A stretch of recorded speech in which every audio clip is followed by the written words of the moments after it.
دوست محمد رضوان صاحب ایڈیٹر پنجاب شمسی لائیو نیوز۔ اس وقت ہمارے ساتھ موجود ہیں ایک صحافتی برادری سے تعلق رکھتے ہیں، کاروباری لحاظ سے بھی تعلق ہے ان کا، ملک عبدالحمید صاحب، جن کی رہائش ہے پتوں کی نواحی گاؤں روسا ٹبا سے۔ کل ان کے ساتھ ایک انتہائی دل خراش واقعہ پیش آیا، نہ کرتا جرم کی سزا ان کو بھگتنی پڑی۔ منشیات فروشی جگہ جگہ جاری ہے، جس کا سدے باب کرنا شاید کسی کے بس کا کام نظر نہیں آ رہا۔ ہوا کچھ ان کے ساتھ یہ ہے کہ ان کی دکان پر ایک ملازم آیا، ویسے بات چیت کرنے کے لیے آیا، کوئی اس کا رد عمل نہیں تھا، کوئی اس کی بات چیت نہیں تھی، کوئی اس کا کوئی مطالبہ نہیں تھا ان کے ساتھ، جسے دیکھ کر اس علاقہ کے منشیات فروش نے یہ بات ججمنٹ کی کہ شاید ملک عبدالحمید ہماری پولیس کو مخبری کرتا ہے، جس کی پاداش میں پولیس نے الٹا ہی صافی بھائی کے ساتھ ہی کارروائی کر ڈالی۔ جو ان کی زبانی سنتے ہیں، ہمارے ساتھ موجود ہیں ملک عبدالحمید صاحب، جو سارا واقعہ ان کے ساتھ پیش آیا ہے، آئیے ان کی زبانی جانتے ہیں۔ جی السلام علیکم ملک عبدالحمید صاحب۔ سر، یہ جو آپ کے ساتھ کل ایک دل خراش واقعہ پیش آیا ہے، آپ نے یہ جرم کیا بھی نہیں، کسی کی شکایت بھی نہیں کی، بالکل نہیں۔ حالانکہ صحافی کا حق بھی بنتا ہے، ہم لوگ جرائم کی نشاندہی کر سکتے ہیں کیونکہ پولیس اور جو صحافی کا ہوتا ہے چولی دامن کا ساتھ ہوتا ہے۔ تو یہ جو آپ کے ساتھ واقعہ رونما ہوا ہے، اس کے پیچھے کیا حقائق ہے، یہ ذرا ہماری عوام کو بتائیے اور اعلیٰ حکام کو بتائیے۔ ایک ملازم ہے ہمارے گاؤں میں رہنے والا، جی وہ ہمارے پاس گوشت لینے آیا تو انہوں نے سمجھا شاید کہ یہ ہماری مخبری کر رہا ہے، جی اس وجہ سے شام کو وہ نا جو منشیات فروش وہ پکڑا گیا۔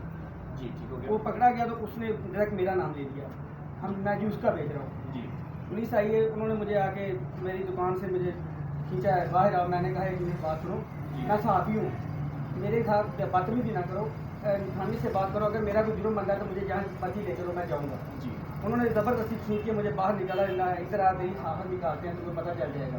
جی مجھے انہوں نے پکڑا اور گاڑی میں کھینچ کے ڈال دیا، اور بعد میں میری دکان میں گلے میں جو پیسے پڑے تھے وہ ایک ملازم ہے عابد علی، جی وہ بعد میں 65,000 روپیہ جو میں نے موٹا موٹا گن کے رکھا تھا، تو پرچون ابھی میں گن رہا تھا، جی دکان میری کام ختم ہو گیا تھا، میں پیسے گن رہا تھا، وہ یہ بھی اس میں نکال یہ دیا۔ کتنے ملازمین آئے تھے آپ کے پاس؟ یہ 5 ملازم تھے، ایک پرائیویٹ آدمی تھا۔ کیا آپ ان کے نام بتا سکتے ہیں؟ جی بالکل، جن کے جانتا ہوں وہ بتاؤں گا۔ ایک ہے محمد سین ڈرائیور، جی ایک عابد علی ڈیری والا، جی جی ایک کے گیا فریاد علی سب انسپیکٹر، باقی دو نام نہیں دو ملازم نہیں جانتا۔ جی اس کے علاوہ ان کا رد عمل؟ انہوں نے میرے ساتھ بہت بدتمیزی کی اور مجھے چھین کے گاڑی میں ڈال دیا، جی اور تھانے جا کر کاٹ پھاڑ کے اس کو ٹھنڈا مارے گا، آپ کی صحافت مارا کیا کر لے گی۔ جی ٹھیک ہو گیا۔ ٹھیک ہے، اس کے بعد جب انہوں نے کاٹ پھاڑ دیا، مجھے حوالات میں لے گئے اور انہوں نے دوسرے انسان کو مارا بھی ہے۔ جی مجھے سب SHO صاحب آئے ہیں، انہوں نے مجھ سے پوچھا جی کہ آپ کے اس کے ساتھ کیا تعلق ہے۔ میں نے کہا سر میرا موبائل بھی آپ کے پاس ہے، آپ کا ان کا بھی آپ کے پاس ہے، اگر میرا نمبر اس کے موبائل سے ثابت ہو جائے یا ان کا نمبر میرے موبائل سے ثابت ہو جائے جی تو میرا جرم بنتا ہے، ٹھیک ہو گیا۔ ورنہ میرا اس کے ساتھ جب تعلق ہی نہیں تو میں اس کے ساتھ کیسے ملوث ہوں۔ انہوں نے کہا ہو سکتا ہے تم رابطہ نہ کرتے ہو۔ میں نے کہا سر 2 منٹ کسی کے ساتھ دوستی کر لو تو اس کا نمبر لے دین ہو جاتا ہے، بالکل یہ کر رہا ہے کہ میرے ساتھ کاروبار کر رہا ہے، جب جی کاروبار کروں گا تو میرا نمبر اس کے پاس ضرور ہوگا۔ جی ٹھیک ہے، انہوں نے تصدیق کی کر کے مجھے شام کو SHO صاحب نے چھوڑ دیا، جی ٹھیک ہو گیا۔ جہاں نہ میرے پیسے ملے مجھے، جی میرا کارڈ پھاڑ دیا محمد سین ڈرائیور نے، ٹھیک ہو اور گیا۔ گالیاں بھی دی ہیں، پوری صحافت برادری کو گالیاں دی ہیں کہ آپ کی صحافت مارا کیا کر لیں گے۔ جی ناظرین، آپ نے ملک عبدالحمید کے بیانات سنے کہ یہ انتہائی غلیظ حرکت ہے، پریشان کن حرکت ہے جو محکمہ پولیس والوں نے ان کے ساتھ کی ہے۔ حق تو یہ بنتا تھا کہ پہلے بات کی تصدیق کرتے، ویریفائی کرتے، اس کے بعد ان کو تھانہ بلایا جاتا، پھر اس کا حل یا اس کا سدے باب ہوتا، لیکن یہاں پر یہ صورتحال نہیں ہے۔ یہ ایک پڑھے لکھے نوجوان ہیں، صحافت کرنا کوئی بری بات نہیں ہے، اپنے میرا علاقے شوق ہے کے سر، صحافت کرنا میرا شوق ہے، اپنے میں علاقے کے صحافت شوق سے مسائل کرتا کو ہوں۔ اجاگر کرنا کوئی بری بات نہیں ہے، جرم کی نشاندہی کرنا بھی بری بات نہیں ہے، لیکن پولیس کا فرض بنتا ہے کہ ایز اے میرٹ کی بنیاد پر اپنی تفتیش کا آغاز کریں اور میرٹ کی بنیاد پر فیصلے کیا کریں۔